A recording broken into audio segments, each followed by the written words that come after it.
Graça e paz, família. Amém. Boa noite. Uma alegria estar com vocês. Eu quero dar os parabéns a você que decidiu deixar o seu lar, sua casa, estar aqui nessa noite, investindo no seu relacionamento, na sua família. E eu quero, então, ministrar algo para o seu coração. Depois eu quero orar, abençoar você, abençoar a sua casa. Amém? Nós temos ali o Wagmar e a Mirella, que nós fizemos o casamento deles há alguns anos já, né? 10 anos. São um presente de Deus nas nossas vidas. Cadê a Mirella? Traz um livro aí para nós, do seu Te Amo, para apresentar para o pessoal, fazendo um favor. A Mirella está ali com os livros ali, você pode adquirir um exemplar para você. Nós estamos lançando esse livro. É um manual para a família. Olha só, esse livro ele é um manual para a família. Aqui você vai encontrar várias receitas de sucesso para você, para sua casa. Vale a pena ler. O senhor não gosta de ler, você pode comprar e presentear alguém que é importante para você, que você se importa. E ele é o nosso mais novo lançamento. Eu fiquei muito feliz com esse trabalho, ele realmente ficou muito bom. E a Mirella tem mais alguns exemplares ali de outros livros também, para abençoar a sua vida, a sua casa. Amém? Amém. Como é que você nos abençoa? Adquirindo um exemplar desse, como é que você abençoa alguém que você se importa? Comprando e dando de presente também. Dessa forma a gente vai avançando. Talvez uma página que a pessoa lê aqui muda a história dela. Você concorda comigo? Uma mensagem. Então nós fizemos ele com muito amor, com muito carinho. É parte da nossa história, da nossa vida, né? Eu e Tânia somos casados há 29 anos, caminhando rapidamente para os 30, né, meu? Temos também o pastor Flávio e o pastor Gracilene. Estivemos na quarta-feira lá ministrando. Foi bem essa, né, pastor? Bom demais estar com vocês lá. E também o pastor Francisco e a pastora Neuza, que a Neuza foi a pessoa que falou de Jesus para a Tânia. E nós caminhamos juntos já há 30 anos. Uma história, né? A chamar nasce junto com a gente, na nossa casa, e Deus nos uniu em amor. E a nossa amizade é uma prova de que quando você decide aceitar o outro como ele é, aplicar perdão, investir no relacionamento, é possível fazer amizades duradouras, né? Nós somos uma família. Deus nos uniu em amor e há muitos anos nós caminhamos juntos. Eu louvo a Deus por isso, amém? Então essa mesma bênção esteja sobre você, sobre a sua casa também. E eu quero deixar uma porção da palavra de Deus com você, para orar com você nessa noite, e depois a gente tem um tempo de comunhão em família. Eu quero contar uma história para você de uma mulher que ela era prostituta e Deus mudou a história dela. Deus escreveu algo novo na história dessa mulher por causa de atitudes que ela teve, decisões que ela tomou. E eu quero falar com você sobre essas atitudes que temos, as decisões que temos. Elas interferem como na nossa vida? Elas interferem como na vida do outro? De que forma que aquela decisão que eu tomo hoje vai impactar o meu futuro, as minhas gerações futuras? Porque a sua decisão hoje pode fazer uma diferença extraordinária, não somente na sua vida, mas na vida da sua família. Você crê nisso? Então eu quero falar com você sobre as custas de quem? Quando você toma uma decisão, quem é que paga essa conta? Pensar sobre isso nessa noite. Se você quiser me acompanhar na sua Bíblia, se você tiver, se não, fica à vontade, confia em mim. Josué capítulo 6, verso 25.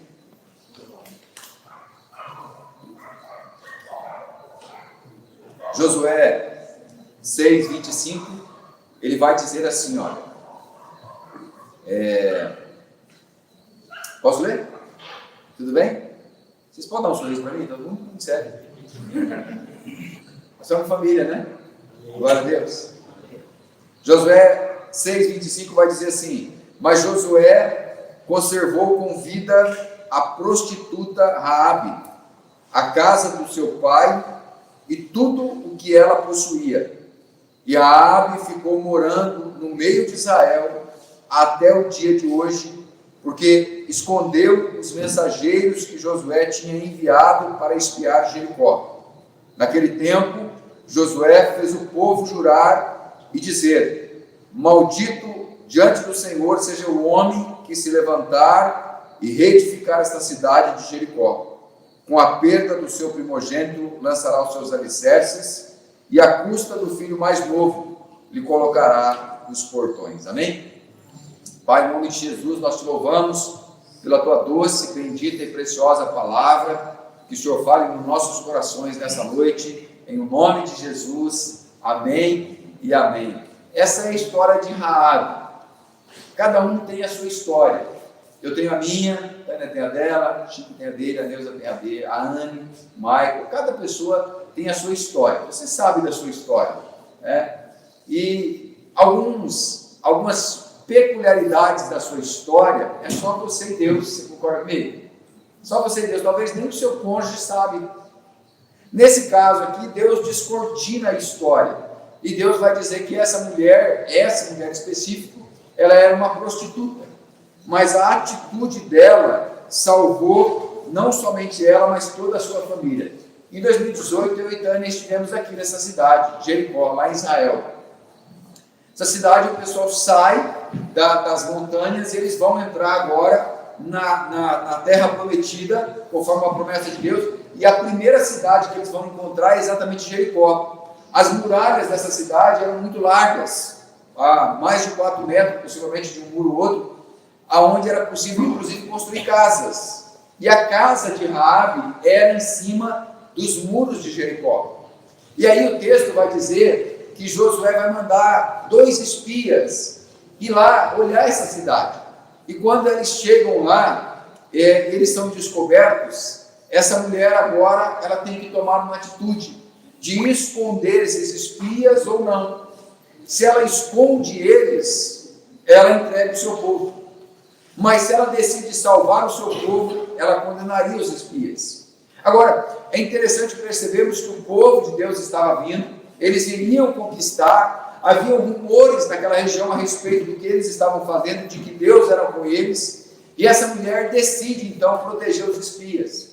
E quando Josué chega, você já conhece a história, só estou aqui te lembrando, a Bíblia diz que eles rodeiam aqueles muros durante 7 dias, no 7º dia eles gritam e os muros caem. Aqueles muros que eram construídos em qual Raabe morava neles, por mais fortes que eles fossem, eles não poderiam proteger a vida daquela mulher. Eles não poderiam proteger a vida da família dela. Eram muros, mas não poderiam proteger.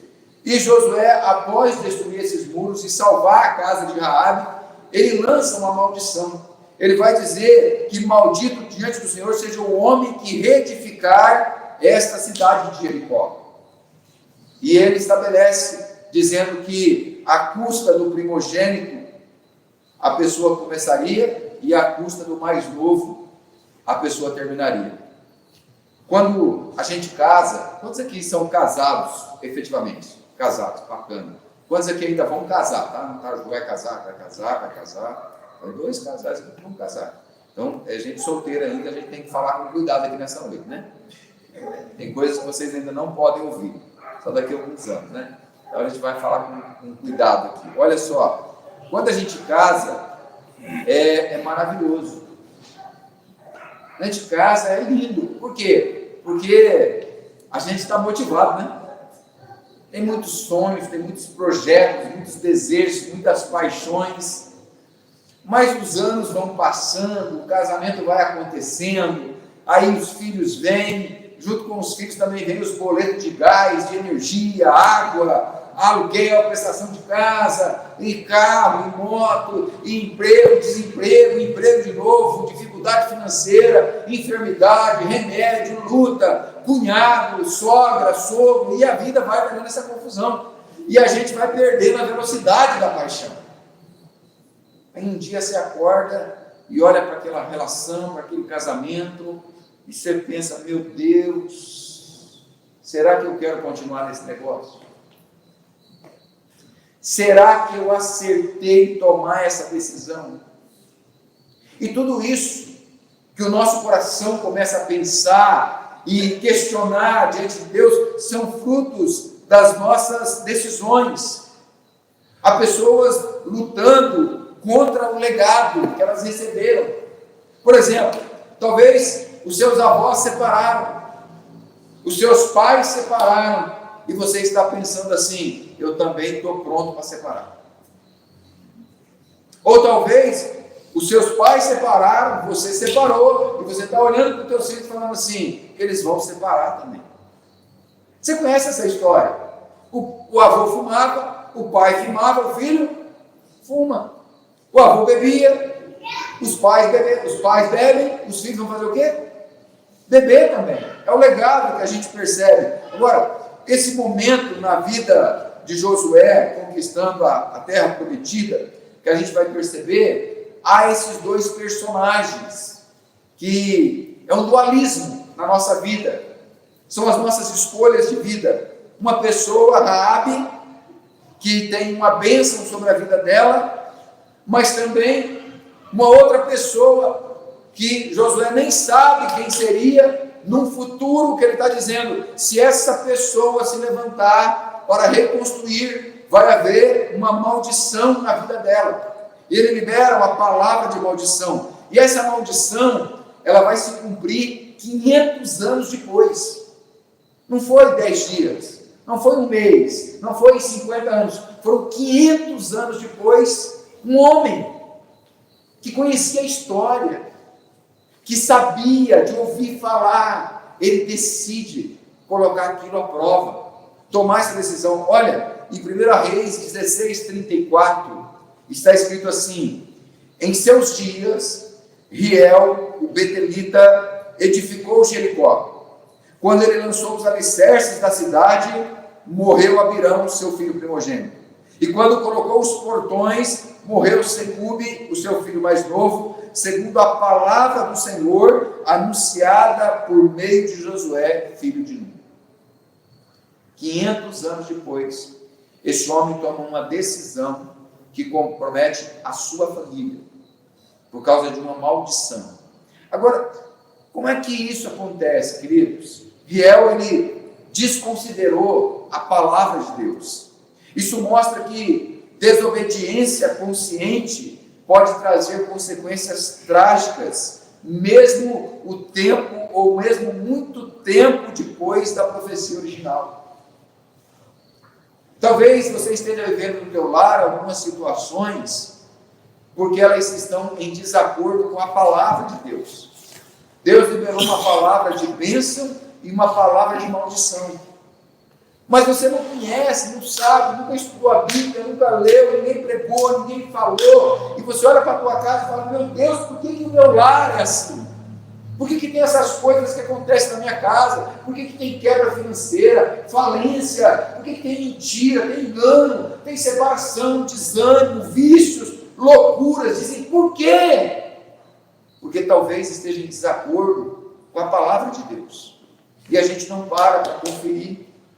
Isso também serve como um lembrete de que as promessas e as advertências de Deus não caducam com o tempo. Deus é fiel à palavra dele. A palavra dele é uma palavra viva, e ela deve se fazer presente nas nossas vidas, e ela se faz para o bem ou para o mal. Nós precisamos entender isso. Por exemplo, Jesus disse: eu sou a verdade. A verdade é um elemento espiritual. E ele disse: Satanás é o pai da mentira.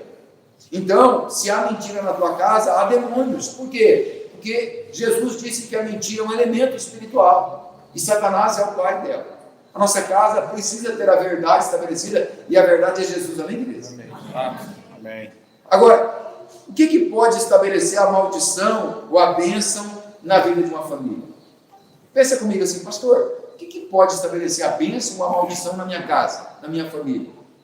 Veja, em Gênesis 12, verso 3, Deus diz assim para Abraão: abençoarei aqueles que o abençoarem, e amaldiçoarei aquele que o amaldiçoar, e em vocês, ou em você serão benditas todas as famílias da terra. Deus está estabelecendo algo para Abraão. Ele está dizendo: olha, eu vou abençoar os que te abençoarem, eu vou amaldiçoar os que te amaldiçoarem. O que define a bênção ou a maldição dentro da sua casa? As declarações proféticas. O que seus pais falaram para você? O que seus avós falaram para os seus pais? Esse menino não vale nada. Esse menino vai dar em nada. Essa menina não presta. As tuas amizades vai levar você para o inferno. Isso aí vai acabar te matando. Eu tenho 300 histórias diferentes para contar para você de pessoas que elas poderiam liberar palavras proféticas de vida para a casa deles, mas eles optaram por liberar palavras malditas, palavras de destruição, de falência, de enfermidade, de divórcio, de quebra, declarações proféticas. Diga comigo, declarações proféticas. Quais são as palavras que você tem declarado para a vida da tua família, para a tua casa? É certo que os filhos não pagam pelos pecados dos pais, mas as consequências respingam. Uma decisão tua vai afetar a vida da tua casa, da tua família. Uma decisão do homem vai afetar a esposa. Pensa comigo aqui, ó. Se o homem toma uma decisão que traz falência financeira para a sua casa, prejudica a esposa, sim ou não? Prejudica. Se a esposa não é uma mulher sábia e ela não ajuda a construir a sua casa, edificar a sua casa, e ela vive liberando palavras de derrota para o seu marido, casei errado, você vai dar em nada, você não presta, você é preguiçoso, você é uma banana, esse marido vai vencer na vida? Não vai. Não vai, porque a esposa só libera a palavra ruim, só libera a palavra maldita. Porque o pai só libera a palavra ruim, a palavra maldita, porque a mãe só libera a palavra que não presta, só libera coisa ruim. Olha, me contaram a história de uma menina de 6 anos. Os pais se separaram. Aí a mãe foi trabalhar e o pai foi visitar ela. E o pai ficou lá na casa dela durante aquele dia, brincou com ela, e ela fez tudo com o pai. E ela fez a comidinha para o pai no fogãozinho dela, e ela brincou de boneca com o pai, assistiu o filme com o pai, e eles se divertiram ali. Foi um dia muito gostoso. Aí no final da tarde a mãe já estava para chegar, o pai falou assim: eu preciso ir embora antes que a sua mãe chegue. E ela disse assim: pai, não vai não, pai, não vai não. Ele falou: eu preciso ir. Não, pai, não vai não, pai, fica, pai, fica, pai, fica, pai, não vai não. Ele falou: não, eu preciso ir. E ele saiu. Quando ele chegou na porta, a porta estava trancada. E ele tentou abrir a porta, não tinha chave. Ele falou assim: minha filha, me dá a chave para me abrir a porta. Ela falou: não, pai, eu não vou dar a chave para o senhor, fica, pai, fica, não vai não. E o pai pegou e saiu pela janela. E ela foi na janela e gritava: pai, volta para casa, pai. Mas o pai foi embora. Sabe? Às vezes nós estamos usando chaves que não vão segurar as pessoas na nossa vida. E as pessoas estão indo. E nós estamos perdendo a nossa casa, perdendo a nossa família, e nós não conseguimos perceber por quê. Nesse texto tem essa mulher Raabe, que ela era uma prostituta, morava em cima de muros, e aqueles muros não podiam proteger a sua casa. Aqueles muros não eram chaves que protegiam a sua vida e a sua família. Os mesmos muros que Riel decidiu reconstruir e comprometeu os seus filhos. Sabe, queridos, às vezes o que nós fazemos custa a nossa família. Às vezes aquilo que nós fazemos custa o nosso casamento. E essa mulher Raabe, ela teve atitudes que podem mudar a história. Atitudes que nós podemos ter. E eu gostaria de compartilhar essas atitudes que ela teve com você. Você quer receber essas atitudes essa noite? Você quer que a sua casa seja edificada, amém? Não são muitas, eu quero ser rápido, eu não quero tomar o teu tempo. Eu só quero compartilhar com você e entregar algumas coisas para você, de atitudes que essa mulher teve e que você pode ter e falar assim: eu vou aplicar isso na minha vida e a minha casa vai ser abençoada a partir de hoje, amém? Eu creio que Deus está escrevendo histórias novas para famílias aqui nessa noite. Você crê assim? Amém? Glória a Deus. Você pode dizer glória a Deus? Porque nós estamos num momento romântico, mas nós também estamos na casa do Pai. Nós temos um Deus que cuida de nós e nós queremos estabelecer essa bênção na nossa vida. Amém, queridos? Então, essa mulher, ela teve atitudes que eu quero compartilhar com você. A primeira atitude que Raabe teve, que a gente aprende, é que ela confiou em Deus. Diga comigo, confiar em Deus. Pastor, mas isso é tão simples, né? Confiar em Deus. Se eu perguntar para você, você confia em Deus, você vai dizer o quê? Sim, eu confio em Deus. Todos nós confiamos. Parece que é simples, parece. Mas às vezes, não é tão simples assim. Deixa eu perguntar para você, se você confia em Deus, por que você tem problemas na tua casa? Se você confia em Deus, por que você tem ansiedade? Se você confia em Deus, por que você tem depressão? Se você confia em Deus, por que você tem que tomar remédio controlado? Ah, pastor, mas aí está pulando cordinho, né? O que eu estou falando para você, nós confiamos em Deus, né?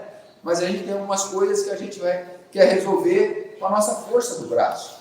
Quando eu e Tânia nós nos casamos, a Neuza falava de Jesus para Tânia.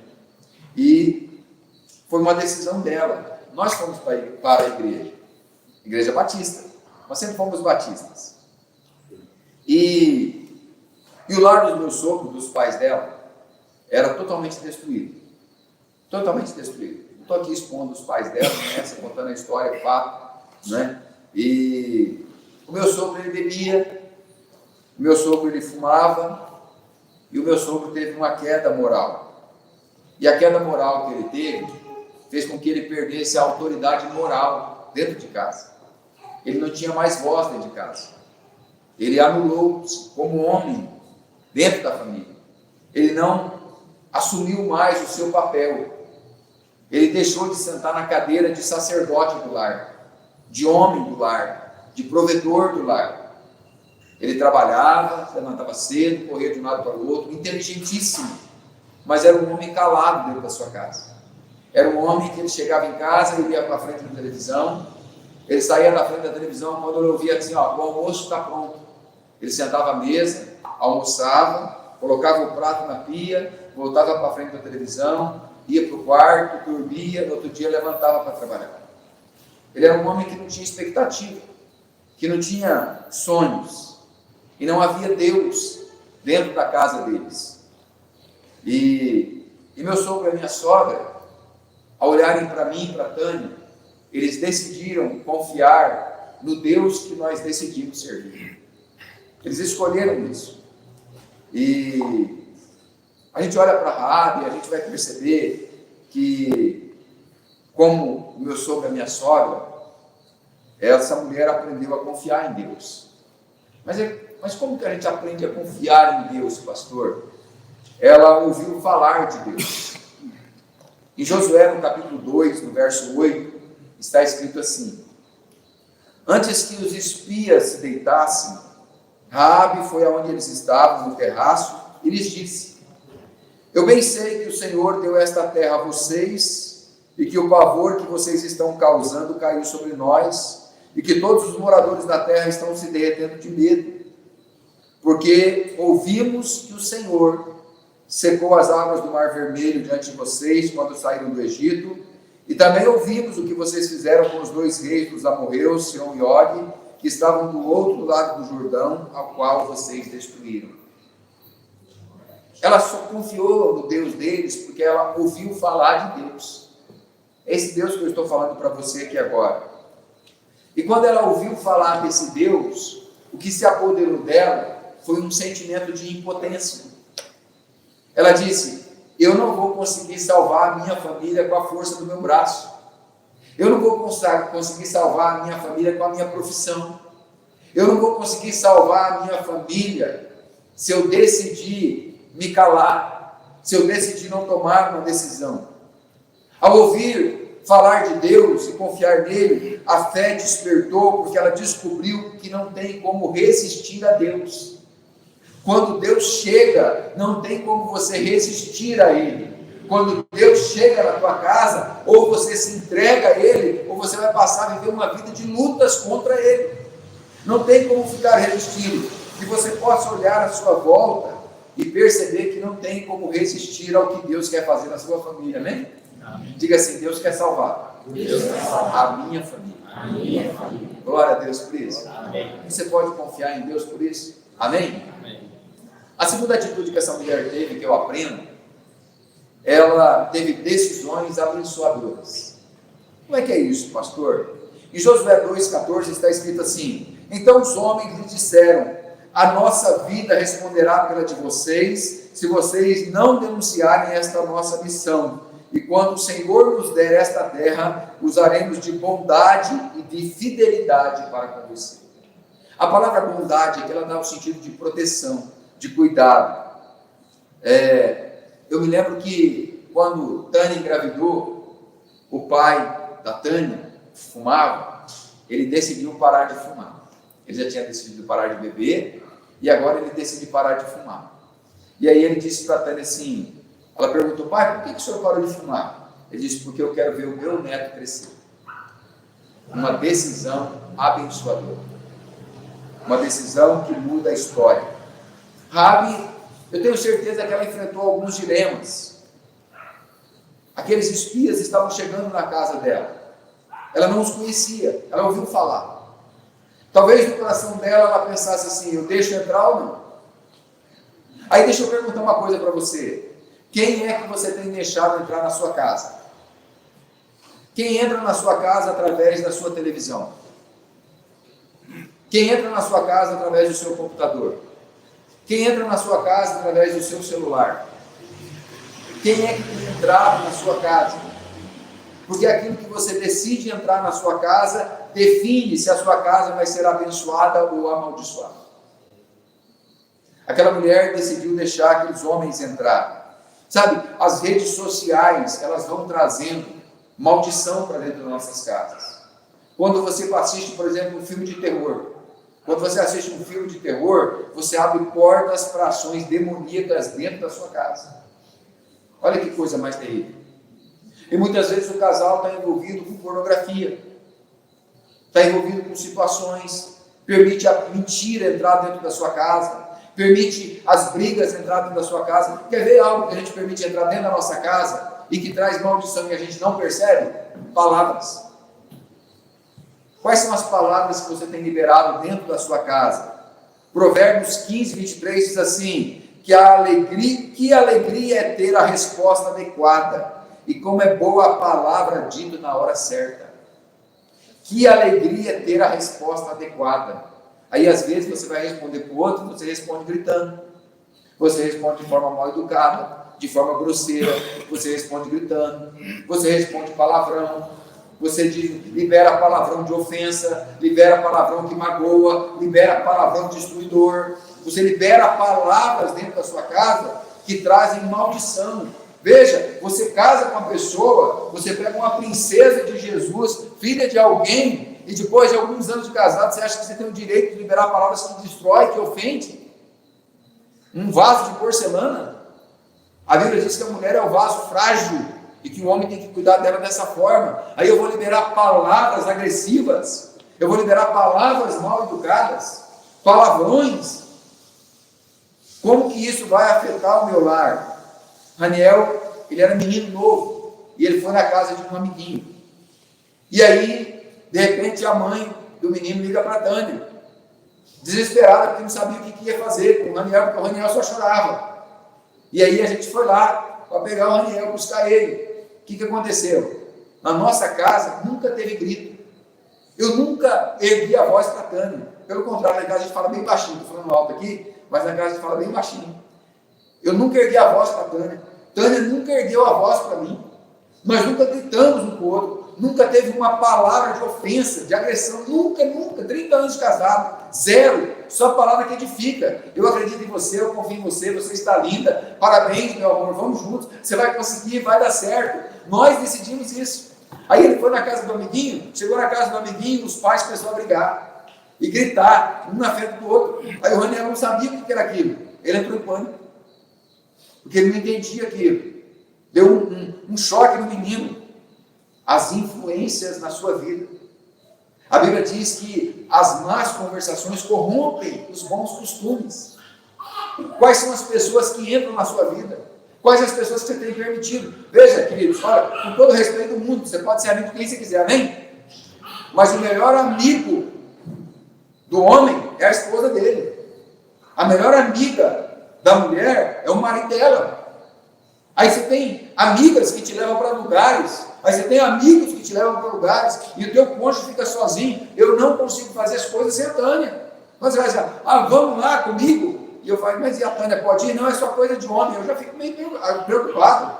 Como é que eu vou fazer algo sem a minha esposa? É lógico, não estou falando daquele momento lá que você vai jogar uma bola, não estou dizendo isso. Você vai jogar uma bola, você vai lá ter um momento de... Não é isso, não. Eu estou dizendo que às vezes você escolhe ter amizades. Por exemplo, nos Estados Unidos, a gente vê muito isso, né, Ana? As mulheres vão com as amigas para o happy hour e o maridão em casa assistindo o jogo do Vasco. Nem time direito é. Ainda que ganhou do São Paulo. Mas, pensa comigo. Você vai deixar o bom da sua família. Mas é o meu tempo de qualidade. Mas aquelas conversas, aqueles relacionamentos, aquela bebida, aquele coquetel, aquele luau, pode comprometer o teu casamento, pode comprometer a tua família. Então, a gente precisa decidir isso. Sua família, muitas vezes, não vai entender as suas decisões, mas elas vão viver os resultados das suas decisões. Pensa nisso. Raabe, ela decidiu que aqueles homens podiam entrar na casa dela. Isso mudou a história dela. Riel decidiu reconstruir os muros malditos. Os filhos dele experimentaram a morte por causa da decisão do pai. Olha o que as nossas decisões fazem. A Bíblia diz que o que salvou Raabe e a sua casa foram seus atos de fé. Decisões que você não sabe o que fazer. Pastor, eu não sei como decidir isso. Eu não sei como tomar essa decisão com meu filho que é adolescente, com a minha filha que é adolescente. Eu não sei como tomar essa decisão com meu marido, com a minha esposa. Deixa eu dizer uma coisa para você. Deixa Deus direcionar, amém? Deixa Deus decidir. Glória a Deus. Amém. Para nós caminharmos para o fim e orarmos, qual foi a terceira atitude que Raabe teve, que mudou a história da vida dela, da sua casa? Ela foi fiel à sua aliança. Diga comigo, eu preciso ser fiel à minha aliança. Isso aqui é uma aliança. Tem casal que casa, aí ele engorda um pouco e ele tira a aliança inteira. Ó, sabe quanto você paga para poder aumentar a aliança lá no setor Campina? R$50. Vai lá e aumenta, ou emagrece. Não fica sem aliança, não. É o símbolo do teu casamento. Isso aqui, ó, define, eu tomei uma decisão diante de Deus como uma pessoa. É isso aqui que define, ó. Quando as pessoas olham para a minha mão, independente de onde eu estou, elas sabem que eu tenho uma aliança. Raabe, ela fez uma aliança naquele dia. Ela decidiu fazer uma aliança. Olha, Josué 2,17 vai dizer assim: os homens lhe disseram, estaremos desabrigados desse seu juramento que você nos fez jurar, se quando entrarmos nessa terra, você não amarrar este cordão de fio de escarlate na janela por onde você nos fez descer, e se você não reunir em sua casa o seu pai, a sua mãe, os seus irmãos e toda a família do seu pai. Eles haviam dito, olha, se você fizer isso, se você for fiel à sua aliança, nós usaremos de bondade para com você.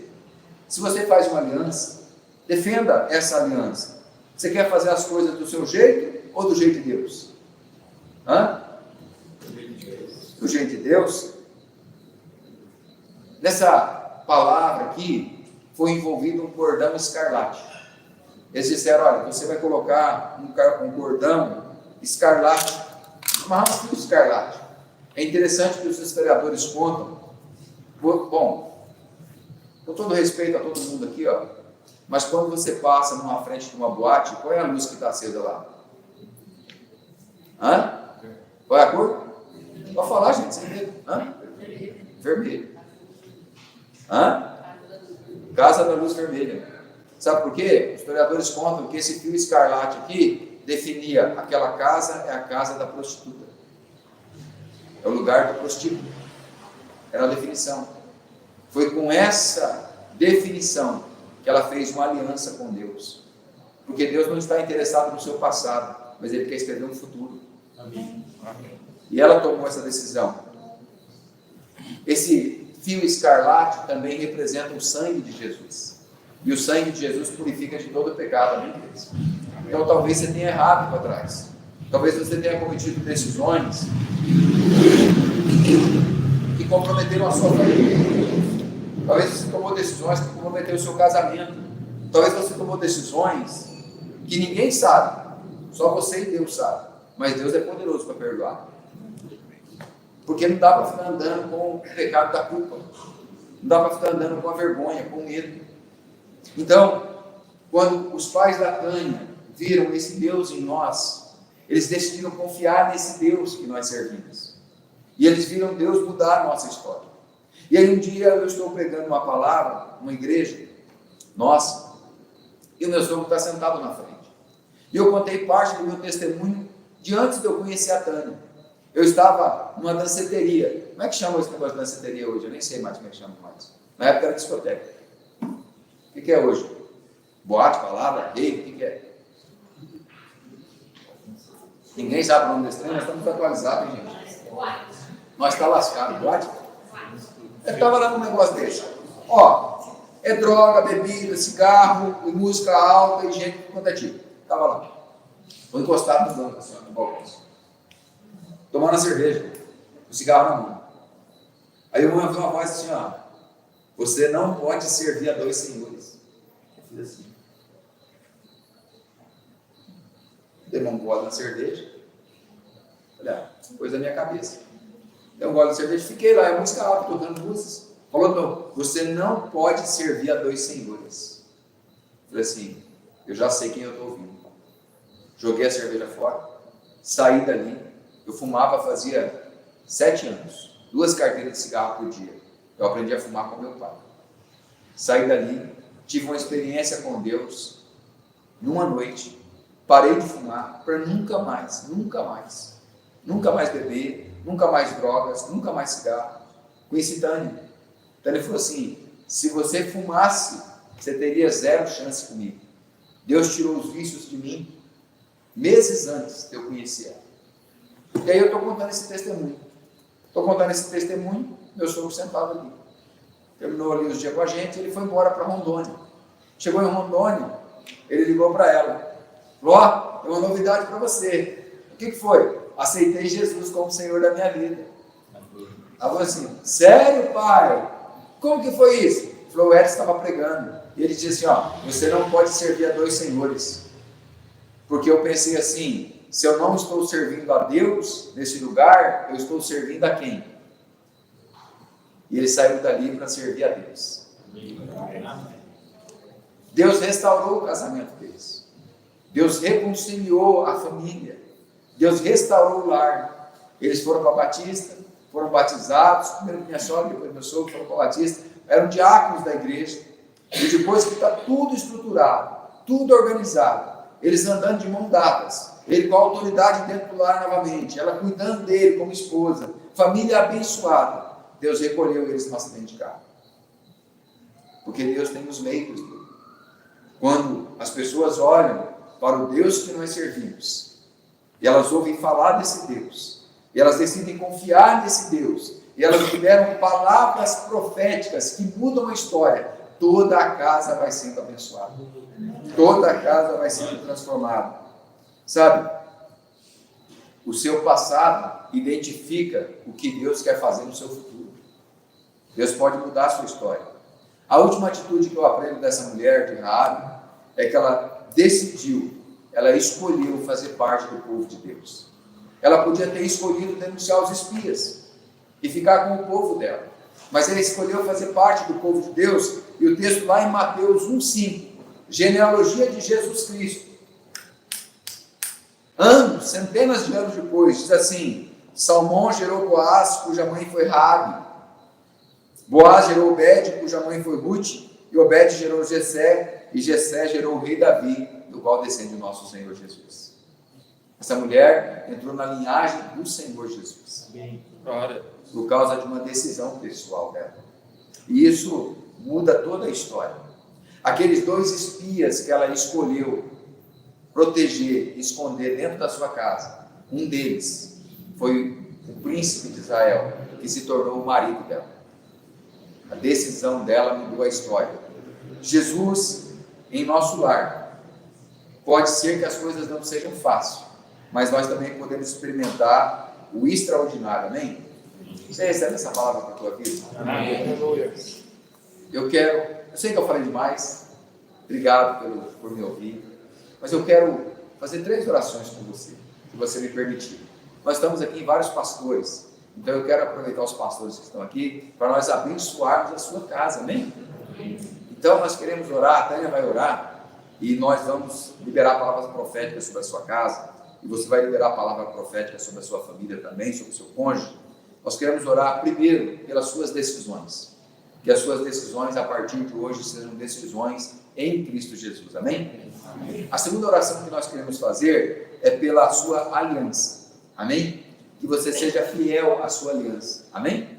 E ser fiel à sua aliança também significa liberar palavras abençoadoras sobre a tua casa. A minha casa vai ter saúde física, emocional, espiritual. A minha casa será chamada de abençoada do Senhor. Nós vamos prosperar, nós vamos vencer, nós vamos fazer dar certo. Eu acredito em você, amém, queridos? Amém. Você crê que Deus pode fazer? Amém.